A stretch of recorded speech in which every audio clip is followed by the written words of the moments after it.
Okay, we'll go ahead and begin turn 9. We still have 3 counselors. We're right where we need to be, but we're still missing a set of keys that CJ has. So, we're going to try and get everybody over here and start the finale at the Ranger Tower.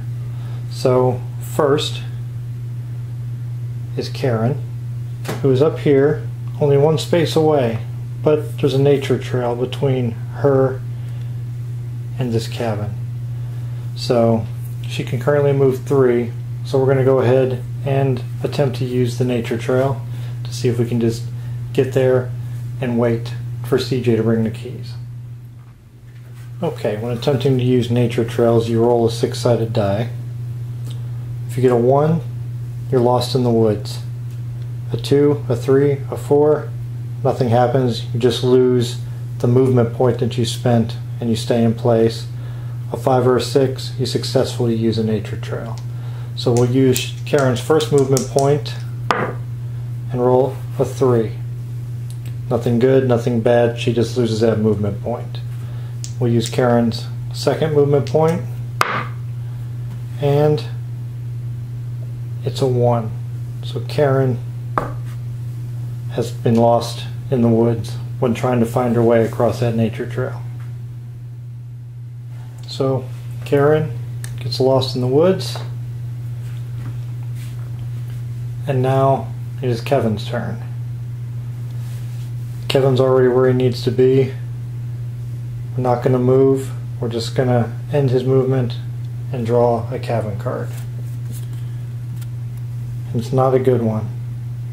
It's an Otis card. Bleed out. Otis stabs you from the shadows and disappears. Remove Otis from the board. Well, Otis is already off the board. Place this card in front of you. At the end of your turn, roll 4-sided. If it's a 1, receive 1 injury. Discard bleed out when you heal an injury. So that's definitely bad news for Kevin. He's been stabbed and he's slowly bleeding. Otis got him from the shadows and returned to the shadows. So this card will now go in front of Kevin, and we'll roll a 4-sided. And now it's the end of Kevin's turn, so he has to roll a 4-sided dice to see if he bleeds. He rolled a 4, so his injury doesn't cause him any damage right now, but he has to do that every turn unless he heals. And now we move on to CJ, who is still wounded and can only move 2. So we'll move him in the direction of the Ranger Tower finale over in the girls' showers. Draw his cabin card. And it's Karen's boyfriend, Eddie. This is our first cameo of this game. Every man for himself. Now give me those keys. Place Eddie on a random nature trail. Eddie has a stock of 2 and targets the keys. If Eddie reaches a set of keys, the owner takes 1 injury. Then place the keys on the tool shed, remove Eddie, and a random finale deck from the game. If Otis crosses paths with Eddie, Eddie is killed. So I think this is a good time to use CJ's single use "We tried to warn you" card. Play at any time. If played when a cameo is drawn, ignore the cameo's card text. So that'll keep us from having to use the Karen's boyfriend card. So we get to ignore all this, and that's it. Now, by using that card, that does count as Eddie dying. So that's going to make our body count go up 1, which in turn raises Otis's damage by 1. And now when Otis hits, he does 3 wounds each time. That was the end of CJ's turn. Otis is currently lurking in the shadows, so we have to roll to see which nature trail he comes back to. He's going to come back to nature trail 6. Otis returns to nature trail 6, which is up here in the buck cabin, and his current stock is 2. He's 5 away from CJ, 5 away from Kevin. I don't think there's any quicker route to either one of them. So he's either going after CJ or Kevin. So we have to consult the rules and see how the tiebreaker will work. So the first tiebreaker is Otis is going to target the cabin with the fewest campers, cameos, and counselors. Well, there's only 1 in each, so we move on to the next. Then he'll target the cabin with a horrified counselor. Neither one of them is horrified. And then next, he would target the counselor with the most injuries. Right now, Kevin has 2 injuries, CJ has 1, so Otis is going to go after Kevin.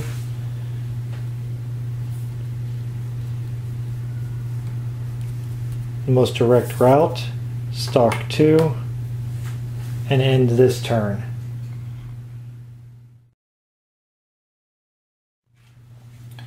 Okay, we're going to begin turn 10 with Karen, who is currently lost in the woods, so we have to see what her fate is. Okay, Karen is lost in the woods.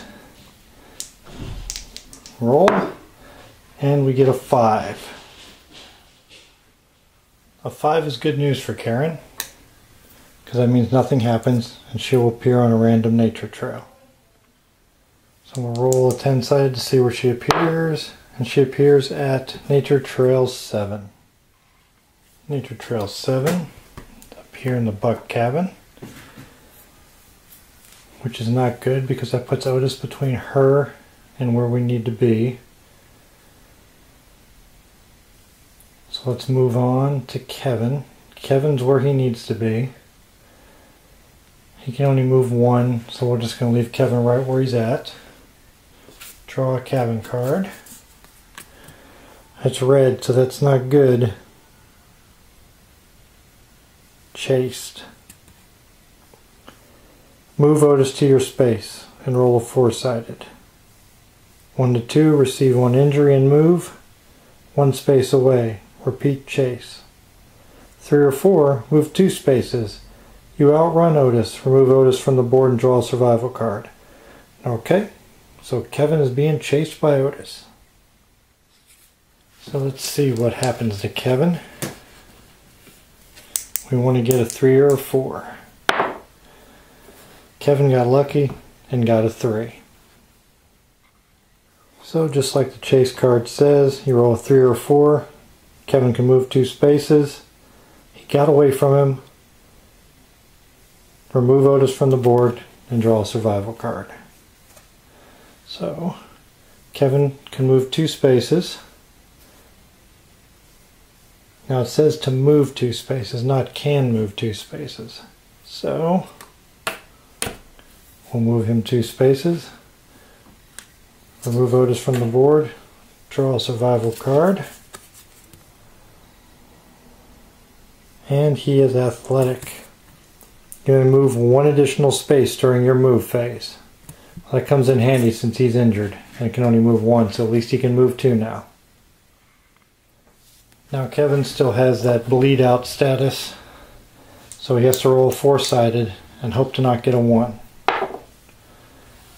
Got a 3. So no wound. And now it's CJ's move. With his injuries he can still only move 2, but luckily he has a set of keys, which will allow him to move into that space, unlock that door, draw a cabin card, plot twist. Let's split up. We can cover more ground. Every lone counselor must tempt fate. Lone equals no other counselor, cameo, or camper in their cabin. So, I lucked out. These two are in a cabin together, and Karen has a camper with her little brother Toby, so I don't have to tempt fate at all. It's now Otis's turn in the stalk phase, and he is lurking in the shadows, so we need to see where he shows back up. He shows back up at 9. That's terrible. So Otis comes back at 9, right in the girls' shower, right at the ranger station. I'm sorry, the ranger tower. I think he has got some weird fascination with his victim there. So that ends that turn, and we move on to see if our campers are going to make it or not.